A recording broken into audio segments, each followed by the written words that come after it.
Good evening, ladies and gentlemen. It's lovely to see a full house tonight. Reflects the popularity of Sargent and I think the intense interest in our beautiful exhibition. Well, tonight I'm going to be talking about two of the most celebrated portraits by one of the most accomplished portrait painters of all time, John Singer Sargent. And in this season of glorious watercolors, I have to tell you now that both these portraits are painted in oils and they're measured in feet rather than inches. I also have to tell you that my talk isn't really about sibling rivalry, but about a sort of aesthetic rivalry between two of Sargent's most important group portraits. It's a rivalry, in other words, concocted by tonight's speaker. The two portraits are the daughters of Edward Darley Boit, belonging to the MFA, and the Wyndhams sisters, belonging to the Metropolitan Museum in New York. And before I begin, I'd just like to express my gratitude to my colleague Erica Hirschler, the Kroll Senior Curator of American Paintings here at the museum, whose book, Sargent's Daughters, The Biography of Painting, is truly an enthralling read and truly a great biography of a great painting. So here we are. On the left, the daughters of Edward Darley Boit, painted in Paris in the early 1880s at the dawn of the Belle Époque. And on the right, the Wyndhams sisters, painted in London 10 years later, around 1900, at the very height of the Victorian era. A painting that's one of the treasures of the Metropolitan Museum, as I've said. 7 sisters, 4 Boits, and 3 Wyndhams. The Boits is a shadowed composition, diffuse, the little girls depicted rather less than life-size, somewhat tentative participants in a barely realized psychological drama. It's a portrait that's as much a genre painting as a portrait, and interestingly it was titled The Hall of the Vases, or Vases, when on loan to the museum in the later 1880s. The Wyndhams, on the other hand, are washed with an opulent light, the life-size figures tightly integrated, and the sisters assured, worldly, married, accomplished actresses on the social stage, the public aristocratic society portrait par excellence. And the paintings have enjoyed very different reputations. The Boits, when first exhibited in Paris, was considered quite eccentric, while the Wyndhams, making their first appearance at the Royal Academy in London in 1900, was hailed by the Prince of Wales, the future King Edward VII, and no mean judge of a handsome woman. He dubbed the painting the Three Graces. The apogee of its fortunes came with its purchase by the Metropolitan Museum in 1927. Nowadays, the Wyndhams epitomizes the Sargent perhaps least appreciated. In contrast, the Boits' shares have risen in an age focused on psychological inquiry and more egalitarian values. The Boits was given to the museum by the 4 Boit sisters in accordance with their father's wishes in 1919. That is in Sargent's lifetime, and he must have surely felt honoured that they should be here. We can only imagine the memories that they stirred for him of his early days in Paris when it was painted, when he was a young man of 26, fresh from his training in the studio of Carolus Duran, and beginning to make his way as an artist and enjoying his first taste of fame and sometimes notoriety. Quite early in his career, while working in Paris, Sargent was drawn to child portraiture. The MFA is fortunate to own one of his earliest portraits of a child, the Robert de Sèvres, with his toy terrier. It dates from 1879, just a year before the Boits. A wonderful young little old gentleman, if you know what I mean.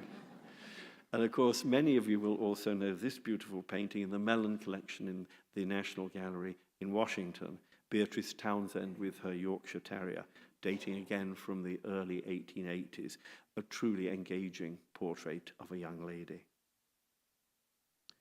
But the Boit Daughters itself is a work of a different order, and though it's notably reticent, I would say, in atmosphere, it was not intended by Sargent as a private work. Rather, it represented for him a formidable artistic challenge and a statement of his ambitions as an artist, He intended it to cause a stir and to advance his career. Chronologically, and one might say almost strategically, it falls between two of his most magnificently assertive full lengths, both very adult individuals of almost strident self-confidence. The first is Dr. Samuel Jean de Potsy, painted in 1881, gynecologist and, if we believe gossip, lover to the beau monde of Paris. Here he is in his magnificent scarlet dressing gown, which surely must have seemed like a provocation when this portrait was exhibited, like a red rag to the husbands he's said to have cuckolded. It's in the Arm and Hammer Museum of Art. It has a flagrant self-confidence, I would say. Actually, Dr. Potsy had an unhappy end. He was murdered in 1918, not by a husband, but by an unhappy male patient whose leg he had unsuccessfully amputated. Well, the Boits was followed chronologically by the even more sensational portrait of Virginie Gautreau, the American wife of a French banker. It's in the Metropolitan Museum, I'm sure you know that. She was a woman of strikingly individual good looks and lavender complexion. She was rumored to have had an affair with her gynecologist. Who could that have been? The portrait, when it was unveiled at the Paris Salon in 1884, rapidly became the scandal of the season. The sitter's mother was heard to exclaim, "Ma fille est perdue," my daughter is lost. And Sargent's attempt to redeem the situation by repainting the right shoulder strap, which was originally shown down off her shoulder, was too little and too late. It seems that in the 1880s in Paris, a daring portrait was a more serious threat to your reputation than a carefully managed affair. Anyway, the portrait really, in a way, defines the phrase succès de scandale. And I'm showing you here on the right a contemporary caricature of the portrait entitled "A New Design for the Ace of Hearts," showing the shoulder strap, please note, down. Well, the Boit daughters, it's very obvious, falling between Dr. Potsy and Madame X could hardly be more different. It depicts the surviving children, the four surviving children, four daughters of Sargent's friend, the well-to-do American artist Edward Darley Boit, seen here in Sargent's portrait of 1908 in a private collection. The father, tall, a little tight-lipped, who'd been in his youth a sportsman, amateur naturalist, and destined to become a lawyer. But he became an artist instead, and his polite paintings and watercolors suggest a quite conventional soul, contained as they are within a narrow emotional and aesthetic range. I show you here his watercolor of Paris, of course, the Place de l'Opéra, dated 1883, just a year after the completion of Sargent's portrait of his daughters. Mrs. Boit was something of a contrast. Here she is, born Mary Louisa Cushing, known as Isa, daughter of the owner of the Belmont estate north of Boston. She was, according to her brother-in-law, a great noble-hearted woman whose foibles and eccentricities added to her charms. Sargent's portrait of her, painted on a visit to Boston in 1888, and it is in our collection, catches those qualities, I believe, very well, expressed in her jaunty aigrette, welcoming smile with uneven teeth, and gown splashed with large polka dots. The painting takes you right into her lap and into her personality. There were 30 sittings for this painting, which seems so apparently spontaneous and in mood and execution. The novelist Henry James, a friend, wrote of it, "Poor dear Isa won't do him, Sargent, good, though she's wonderful. But she not only speaks, she winks, and the Philistine will find her vulgar. Poor dear Isa." What a judgment on this portrait. She really is a living presence here tonight.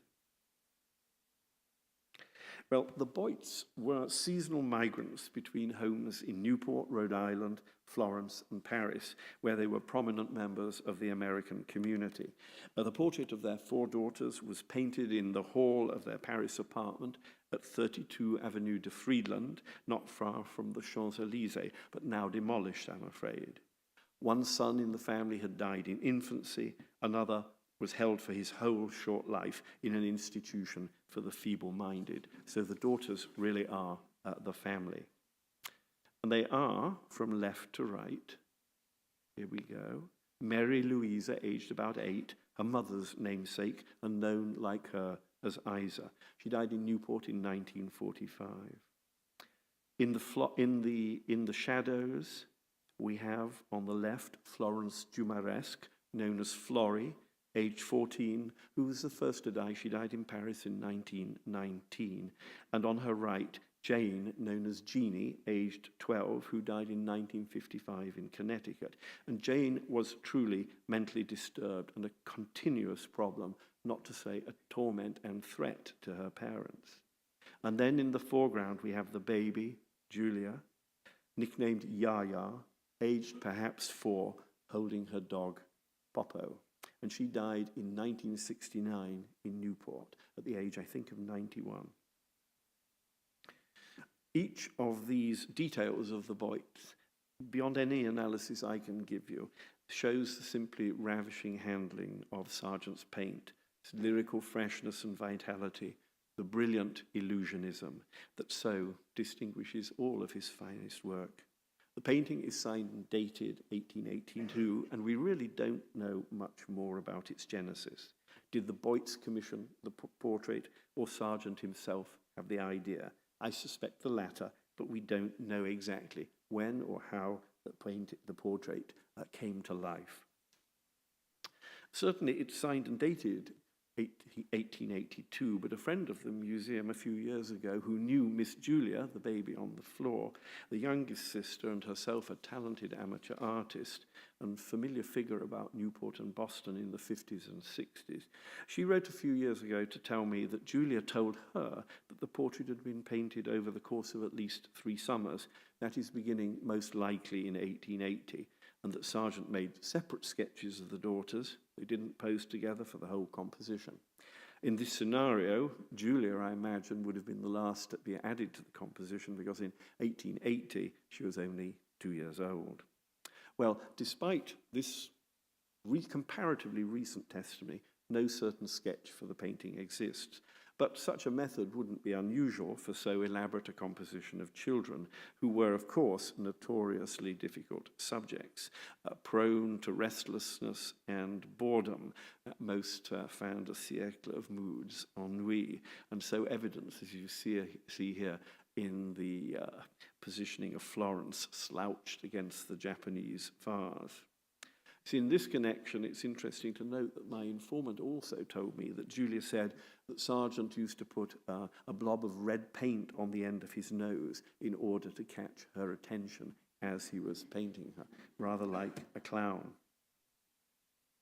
Well, no sketches are known to survive, and it's also notable that in so complex a composition, it's a tribute, I think, to Sargent's virtuosity, there are very few what are called technically pentimenti, repentances, changes made to the composition while the artist was painting it.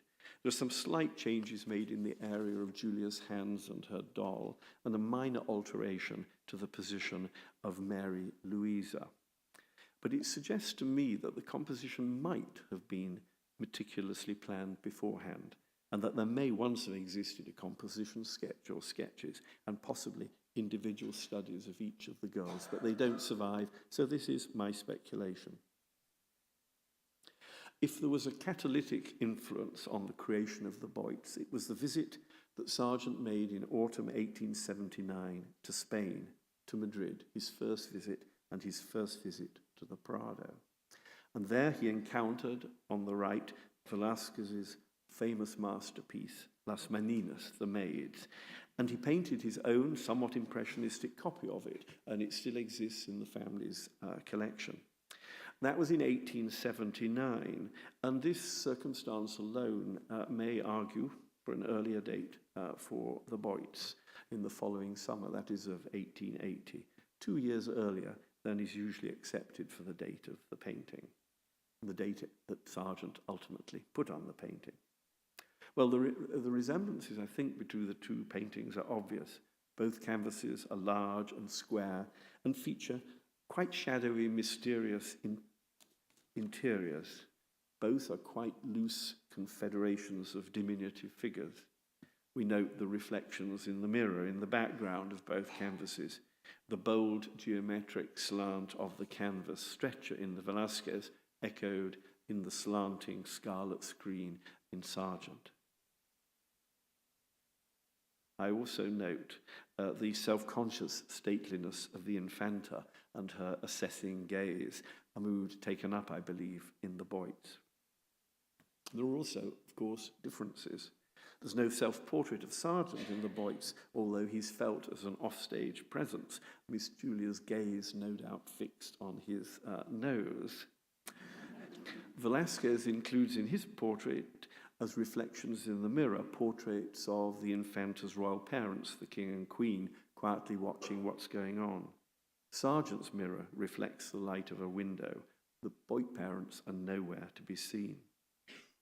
Well, we can see in other paintings of the early 1880s, Sargent working ideas that closely relate to this painting, notably in his Venetian scenes. And here I show you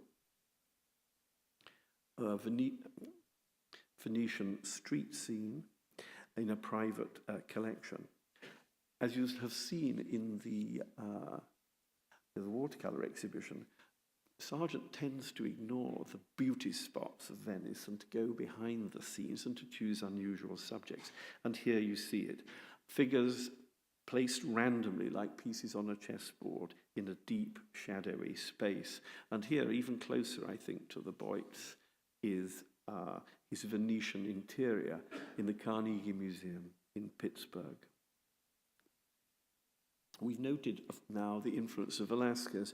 Two other of Sargent's heroes also, I think, contributed to the Boits. The first, the Dutch artist Frans Hals in 17th century Holland, admired for his bold, painterly technique and striking deployment of black and white. The second influence is a near contemporary, also influenced, by the way, by Hals and Velázquez, Edouard Manet. And again, we think of the painterly technique, dazzling whites, and above all, the rapt mood of a painting such as Manet's Street Singer in this collection, dating from 1862. This is a painting of mysterious emotions that Sargent knew well and later persuaded his friend, Sarah Choate Sears of Boston, to buy for the MFA. The Boit Daughters was perceived as highly original in its time, no conventional society portrait. The daughters wear not their Sunday best, but play clothes, white pinafores specified by the artist for obvious pictorial reasons. The composition, too, is unconventional and, as one contemporary French critic noted, composed according to the rules of a new game, the game of four corners. Truly, it is a loose assemblage of figures, carefully placed and brought into a marvelous equilibrium. Add to this the intriguing play of scale, the refined aestheticism with its zest in the vases of Orientalism. Well, contemporary critics generally seized on the painting as a stilted oddity, an inflated genre scene, a portrait but not quite a portrait. And here's a caricature, contemporary caricature, entitled Grand Sale of Oriental Porcelains, Chinese Objects, Children's Toys, etc., etc., etc. The children, of course, are shown as diminutive dolls dwarfed by the vases. In fact, the play of scale in the portrait is not so unusual. It's there in the Velázquez, in the counterpoint between the Infanta depicted as a miniature adult and the literally miniature adult, the dwarf. And here's an image you'll know from our galleries, Van Dyck's portrait of Princess Mary, the daughter of Charles I and Henrietta Maria, emphatically a princess in her splendid gown, but her diminutive size implied by the base of the majestic column. It's a great effect of great charm, whether used by Van Dyck, Velázquez, or Sargent. To my eyes, Sargent succeeded magnificently in another very difficult task, that of making 4 very shy, uniformed girls individually interesting, indeed fascinating, and doing so with the greatest delicacy and sensitivity. He never seems to intrude. There's a powerful feeling of empathy, almost indeed of protectiveness. The portrait takes its remarkable tone from the children themselves. There's evidence that the children were not physically strong at the time they were painted and distinctly shy. Here's the novelist and acute psychologist Henry James writing to a friend of the Boits in February 1881. The principal themes of your note were the little Boits' measles and the Princesse de Bagdad. That was a play that was on in Paris at the time. As regards the former, that's the daughters, I should fear that those white little maidens were not fitted to struggle with physical ills. Their vitality is not sufficiently exuberant. Sturgis 2 days ago gave me an account of the Boits, the impracticability of their daughters, which points apparently to an early return to these unmatrimonial shores. That's Europe. He was later to refer to the daughters in allusion to a famous painting of Leonardo da Vinci as the Virgins of the Rocks. Indeed, none of the daughters married, and they led pretty secluded lives on the continent and in America. And only Florence, do you remember her, the bored one leaning against the Japanese vase, seemed to have been at all outdoorsy, or at least the least indoorsy of the sisters. And she's in fact credited with introducing golf to America, when in 1892, aged 24, she brought a bag of clubs with her to the Honeywell estate in Wellesley, Massachusetts, and improvised a golf course there, which led to the almost immediate building of a golf course at the country club in Brookline. Useless fact, but rather interesting. Well, it's rather dangerous to speculate about the psychology of great artists, but it's hard not to ask why Sargent, as a young man of 26 who felt drawn to the exotic exhibitionist Dr. Pozzi and Madame Gautreau, had such a powerful feeling for these shy daughters. In my view, Dr. Pozzi and Madame Gautreau and the Boits represent strongly contrasting elements in Sargent's own personality, in which his love of drama, of colour, of high style and high society and good looks, combined with a hypersensitivity that made him himself acutely shy in social situations. He abhorred public speaking and seemed only really to relax when playing the piano, which he did very well and very readily for close friends. With these little girls, he shared shyness, and like them, he proved unmatrimonial. He shared a good deal else as well. He too was born to migratory parents. Sargent never knew a stable life in America, and the little Boit girls crossed the Atlantic just as often as did famously the giant blue and white vases now belonging to the MFA that feature so strongly in their portrait. How did the 4 make best friends? They must have been their own best friends.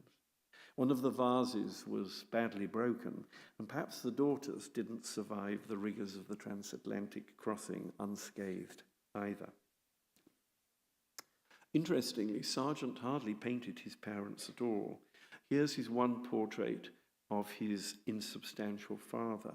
It's quite tiny, measuring 10 by 12 inches, and was painted about 1880.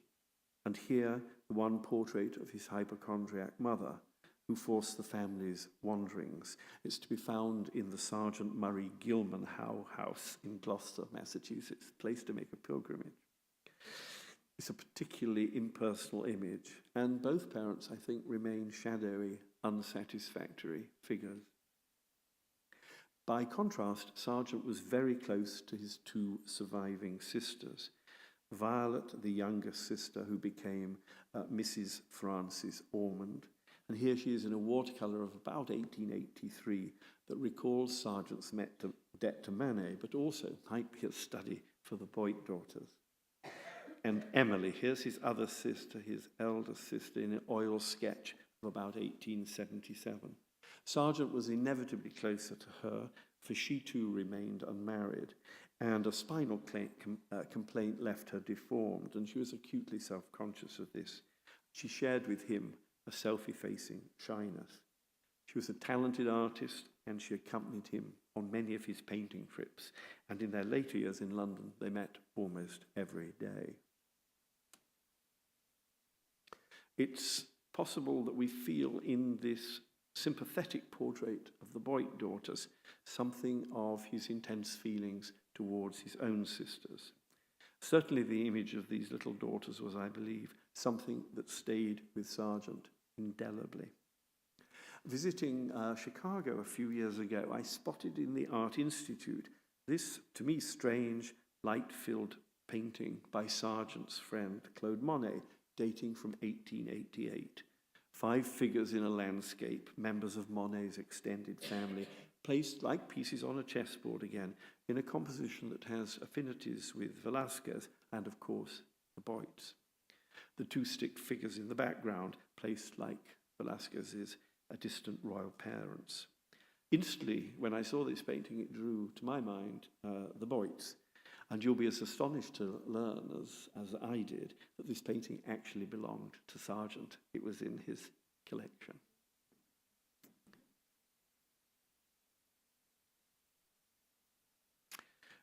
In 1884, 2 years after the completion of the Boits, this was a crossroads year for Sargent, he began to think about, it was the year first that Madame X made its first appearance. It was the year that he met the novelist Henry James. It was the year, critically, in which he began to think about moving to London. He wasn't finally to move to London and England until 1886, but early in 1884 he received the commission to paint 3 sisters, our next sisters, the daughters of a wealthy Colonel Tom Vickers, chairman of the famous armament firm, based in the industrial town of Sheffield. Sargent writes from Paris to a friend in England, "Will you be in England this summer? If so, I shall see you there, for I'm to paint several portraits in the country and 3 ugly young women at Sheffield, Dingy Hole." Well, here are the 3 ugly young women. Not so bad. So I think one feels a little of Sargent's frustration about having to travel up north to an industrial city. It's in the Sheffield Art Gallery, was exhibited at the Paris Salon in 1885, where it was generally considered un peu bizarre. When it was exhibited the following year, 1886, at the Royal Academy in London, in a plebiscite organised by the Pall Mall Gazette, it was voted the worst picture of the year. Henry James considered it a magnificent thing, I quote, but generally it was thought by the critics to be too French, too intense, too nervous. Too French? In reality, I think that Mrs. Vickers represents a reaction to British art rather than French. First, a reaction against the sentimental and stiflingly detailed aesthetic of Sargent's rival, Sir John Everett Millais, the most established portrait painter in Britain at that time. Sargent had recently visited his studio, in fact. And here I show you Millet's Hearts of Trumps in the Tate Gallery for 1872. The young ladies seem virtually upholstered. Secondly, I sense an almost overwhelmingly positive reaction to the work of the great 18th century portraitist Sir Joshua Reynolds, whom Sargent saw in a major retrospective exhibition of his work held in London in March 1884, that same year.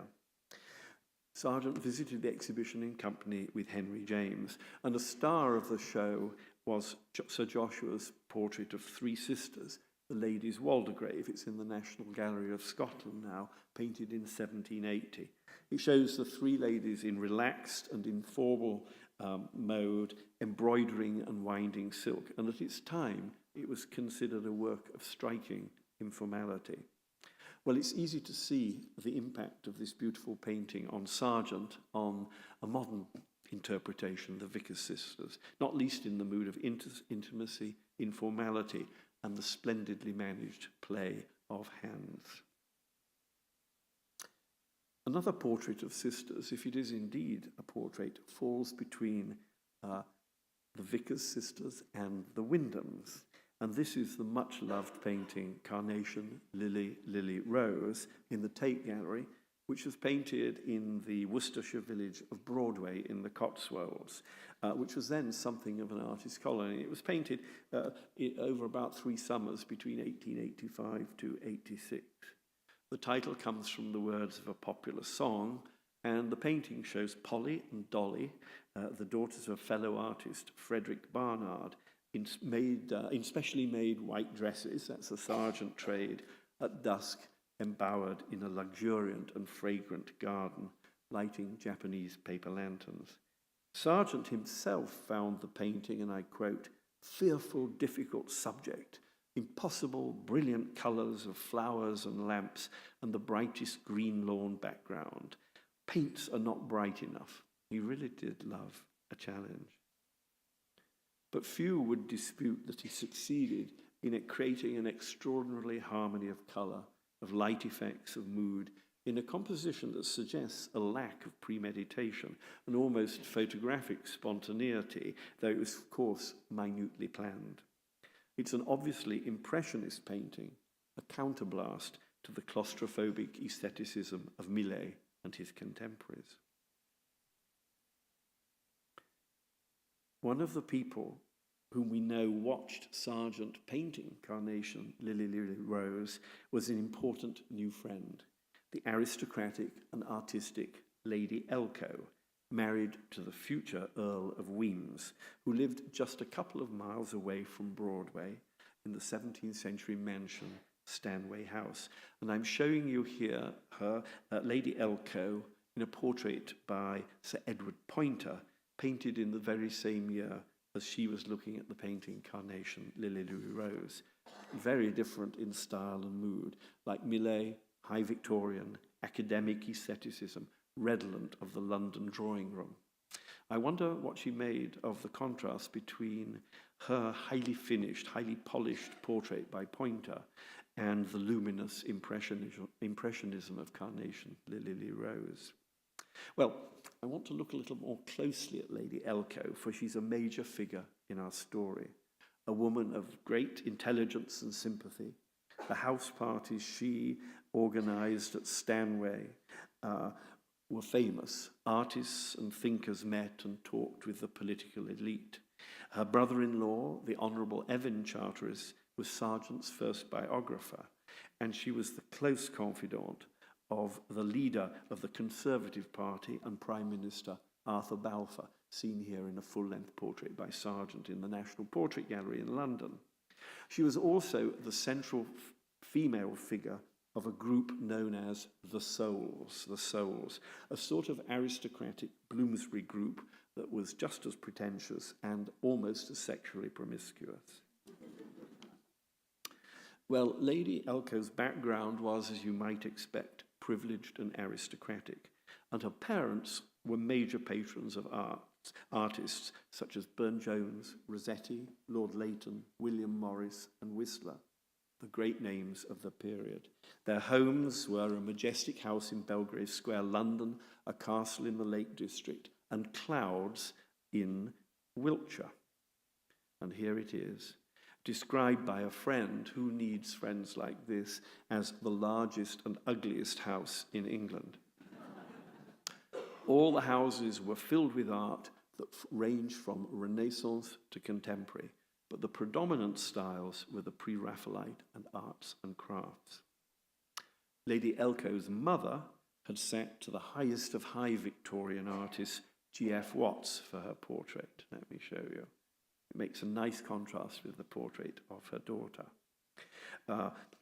Watts painted this portrait over a period of 11 years, completed in 1877. And Henry James, in reviewing it when it was exhibited in London, recalls a conversation he had with his companion. "It's what they call a sumptuous picture," said my companion. "That is, the lady looks as if she had 30,000 a year." One early impressionistic copy of this portrait is known. And you can see it hanging in the background of Sargent's group, the Wyndham sisters. There she is. My secret is out. Watts' sitter is the mother of Lady Elcho and of the other two Wyndham sisters. She's Madeline, wife of the Honourable Percy Scorwen Wyndham. And interesting, I think you can see in the Sargent how he takes his predominant green colouring from the Watts portrait, and also those wonderful branches of Magnolia grandiflora in both paintings. There seems a definite influence there, and perhaps an attempt to rival, I don't know. There's the painting. Well, these two paintings, the Watts and the Sargent, were not intended to hang together. The Watts remained in the drawing room in London, while the Sargent group was to hang in the billiards room at Clouds in the country, opposite a William Morris tapestry, can you believe it? And I show you here a tapestry that we own in the museum. It's called Greenery. We bought it a few years ago. And this came from Clouds. It wasn't the William Morris tapestry that hung with the Sargent, but it gives you an idea of what the Wyndham girls' companion work of art was. And you can see there's quite an aesthetic gulf between the two of them displayed, I have to say it again, in the billiards room. In accepting the commission to paint the Wyndham sisters, Sargent must have sensed an artistic challenge. He must have known that Watts took 11 years to finish the portrait of the mother. I can't believe they didn't tell him that. His painting was to take just a few months in 1899.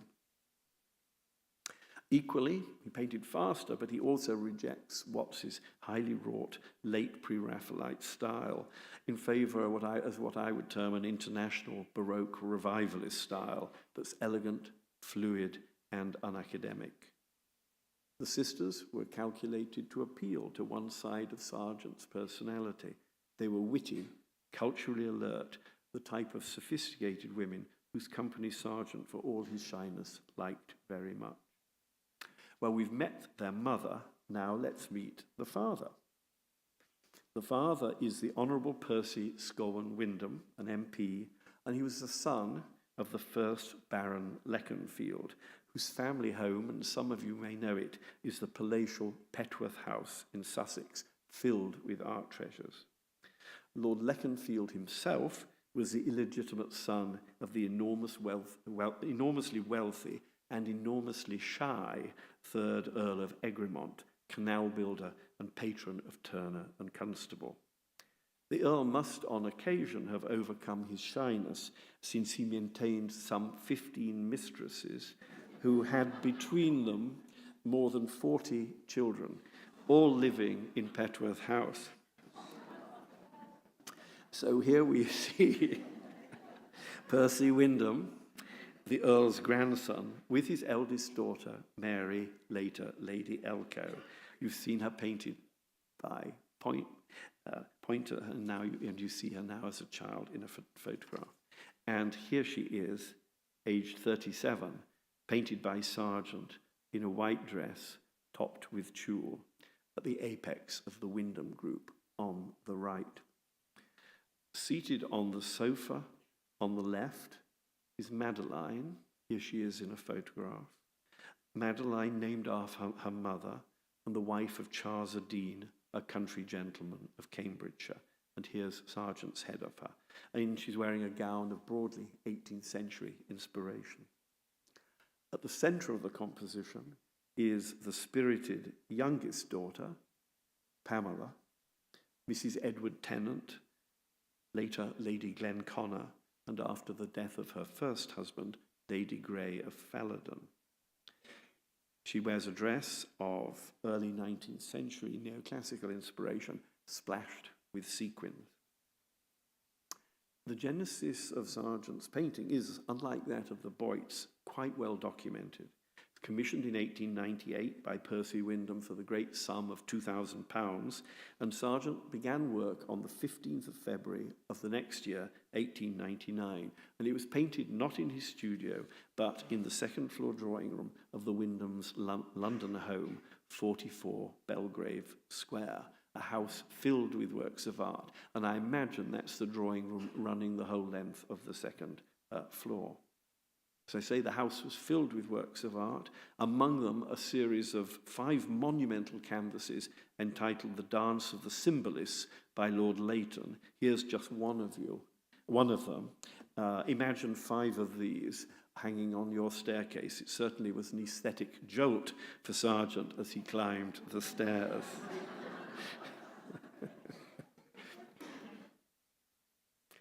There's a very slight drawing in the collection of the Harvard Art Museums, which allows us to glimpse Sargent's first ideas for this huge symphonic canvas. They show him these 2 little sketches on one sheet. They show him experimenting with the contours of the sitters and the relationship between foreground and background, dark to light, but there's a long way to go. The resulting pyramid of heads, so carefully placed on the border between light and dark, and as you know, culminating in the head of Mary Lady Elcho, anchoring the whole composition. Well, no other sketches are known, but we can, to an extent, follow the later development of Sargent's painting on the canvas itself in entries in Lady Elcho's diary. Of the first sitting, she writes, "Put on white gown with roses and went to 44. Found Papa, Mamma, Sargent and Madeline, the latter looking very nice in a pink gown. Pamela came later, everyone in a great state of excitement. We were to be in the drawing room on a big sofa, which we sat on, stumbled over and twisted this way and that, until it was supposed that we were all properly grouped. This lasted till about 1:30, when we all lunched. The sittings continued throughout February and March, not always with the sitters at present. Pamela's pose was settled using a cousin as a stand-in, at least her first pose, when evidently her face was intended to be seen more in profile than in the finished composition.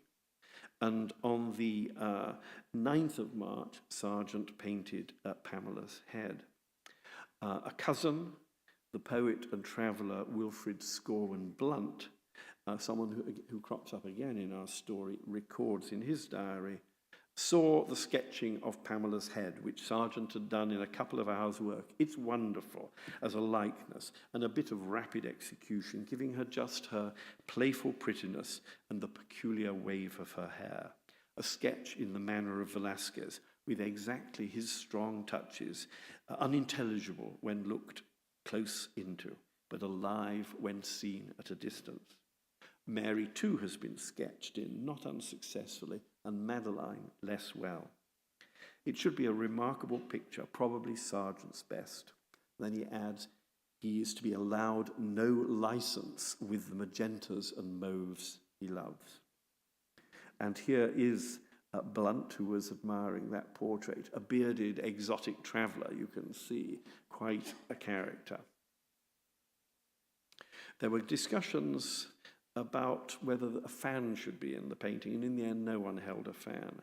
And on the 18th of April 1899, Sargent dropped the bombshell by saying, "We must have Pamela's head off." Lady Elcho reports, "I tried to tell Mr. Sargent what a fearful risk it would be. Papa said to me after that even if it were yet done, he should never get over the dreadful feeling of insecurity." Sittings continued, and on the 20th of June, 4 months after he'd begun, there was a birthday party for Mrs. Wyndham, at which the completed painting was on view. Sargent, however, could not rest, at least in the matter of Pamela's head. Writing to her father on the 8th of February 1900, a year later, I sat beside Mr. Sargent last night at the Ribblesdale. He's very anxious for some more sittings from me. Mrs. Adine in particular, he said, must be changed, squirming and writhing in his evening suit. At present, your face is a sketch, waving his hand. No finish, no finish. He got quite excited. So sittings were arranged and the painting virtually kidnapped by Sargent and taken to his studio. And here's Pamela again on the 13th of February, again to her father. My sittings are now over, and he has not repainted the face. He worked on little corners of it and has much improved it, I think. He's done the modelling of my nose and taken a little of the colour out of my cheeks that improves it, and has strengthened the lines of my hair. That is, where it was all fluffy and rather trivial looking, he's put in the sweep of hair turned back. Then he found out that the straight line of my blue plastron, that's bodice, was disturbing to the scheme. And much as I regret my pretty blue front, I quite see it was rather preclusive of other things in the picture as a whole. For instance, both sisters seem to gain by its removal. One's eye is not checked and held by it. He's not eliminated it wholly, but has disguised it as if it had been I had drawn the lace veil of my dress over it. My face also seems to gain significance by its removal. Sergeant Pamela reports was also keen that the other sisters should sit again. About Mary, here's her head, he wishes to get a bit more dreamy expression in her eyes. He asked me if I liked it first, and I could say honestly, I liked it, but I did not think it contemplative enough in expression for her. It seemed to me too sweet and trivial, that word again, in expression for her. No sooner had I said the word contemplative than he caught at it. Dreamy, I must make it a little more dreamy. And this, he says, he can do by touching the lids. So there we are, that's the genesis of the painting. And interestingly, it shows how very involved in these settings these clever sisters were.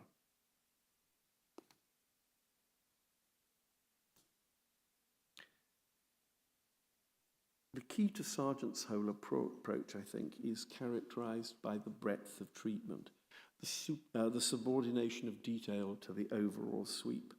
It's evident in the painting's spacious, lofty interior, the fluidity and boldness of his brushwork, and which his contemporaries habitually compared to Velázquez. I can't imagine why, but has so much more in common with his admired Monet. And I show you just one detail.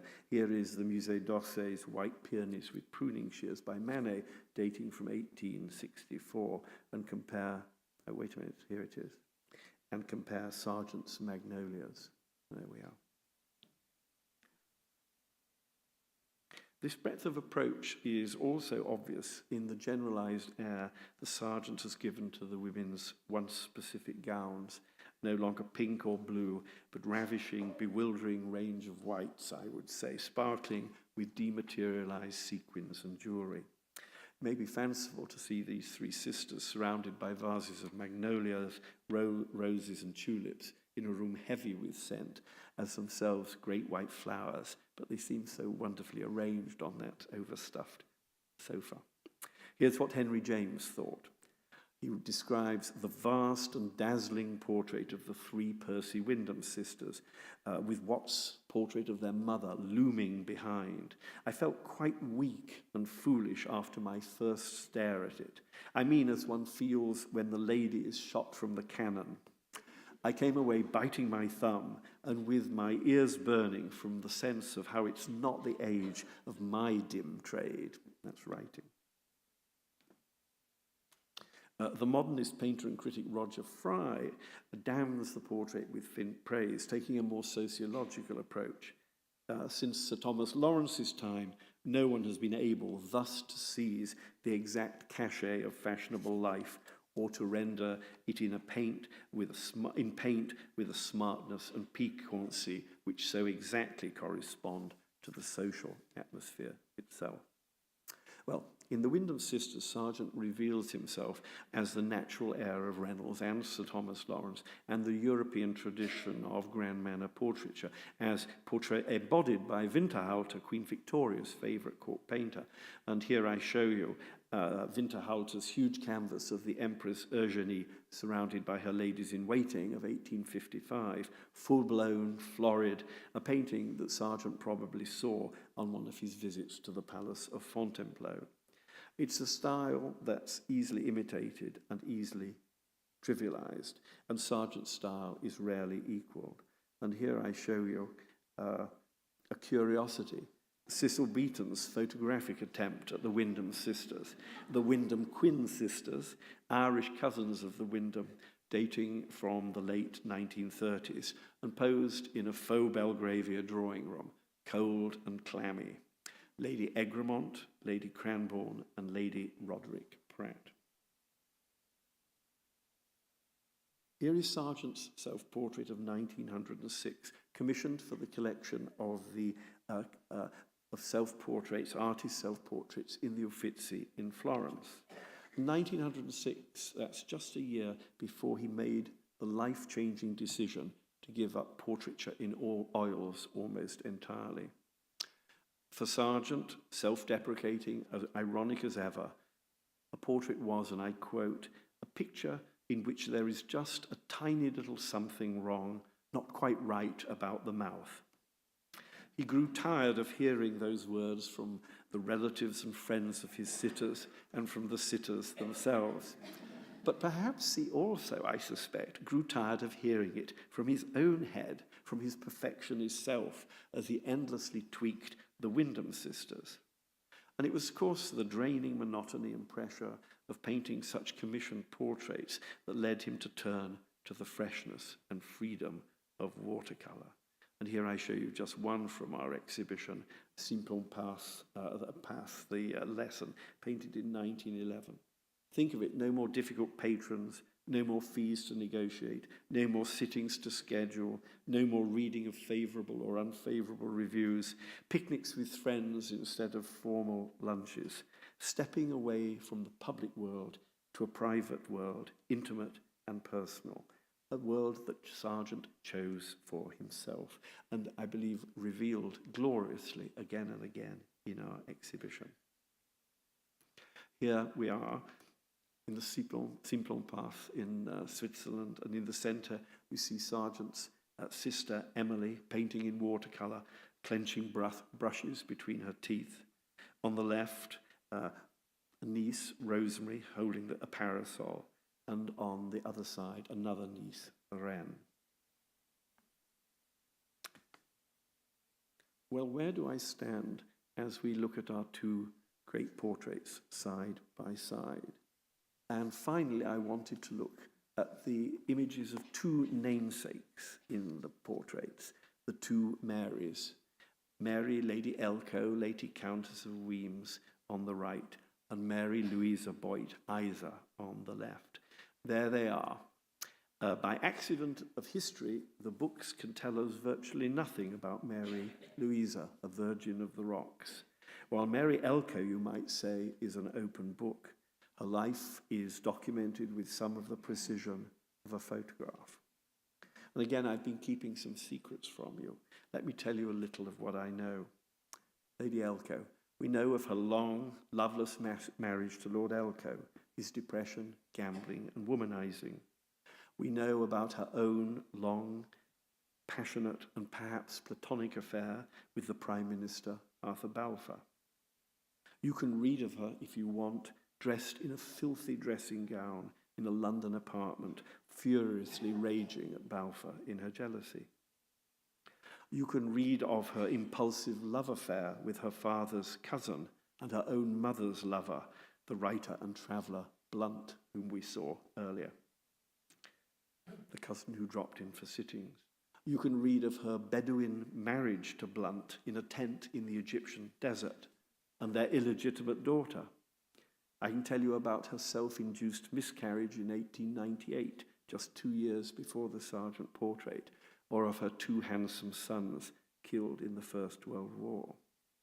Well, While you certainly not expect to see the triumphs or the scars of such a life in her portrait, but as we look at it and her handsome, dreamy head, one is bound to reflect that the society portrait is by its very nature a beautifully bound but ultimately closed book.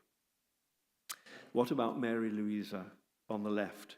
As I said, we know very, very little about her, but you only have to look at her face as rendered by the young Sargent, the tender skin, the golden hair, the penetrating eyes which seem to look at you and into the future, to have a sense of every delight, every sadness, every accident that life may have in store for youth and beauty.